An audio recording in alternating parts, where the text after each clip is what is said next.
This is a great question that we got off just one of the videos we just recently posted, and I think it's important to explain. Now, I don't deal in criminal law every day. I help people that are hurt in car wrecks, but we had to go over all this in law school. So let me break it down real quick. Double jeopardy is a constitutional protection under the Fifth Amendment of the Constitution.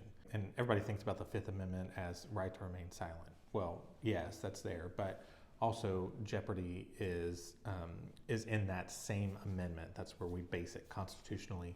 And it's been adjudicated over the years, but there's a couple main cases from back in like 1959 that kind of define how we deal with double jeopardy right now.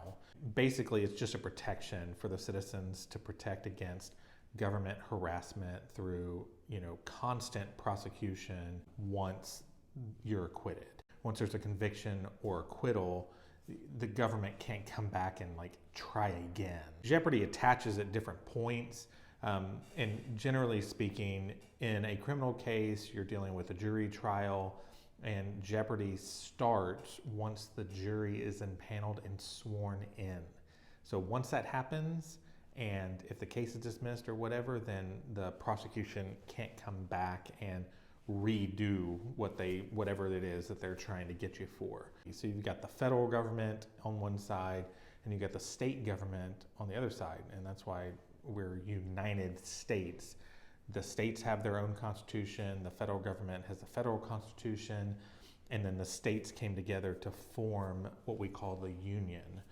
And so there's separation between those two powers. And you can be tried if there's separate crimes that are committed, even if it's the same underlying conduct. So in practice, it might look something like this. Let's say that somebody robs a bank. Well, there are state laws against robbery, and so you can be tried criminally and convicted for robbing a bank at the state level, and you can receive some kind of punishment as a result of that. But there's also federal bank robbery laws because banks are federally insured, and so there are federal statutes that are implicated. And so the federal government can come in and also prosecute you for the same crime because they're two different sovereigns.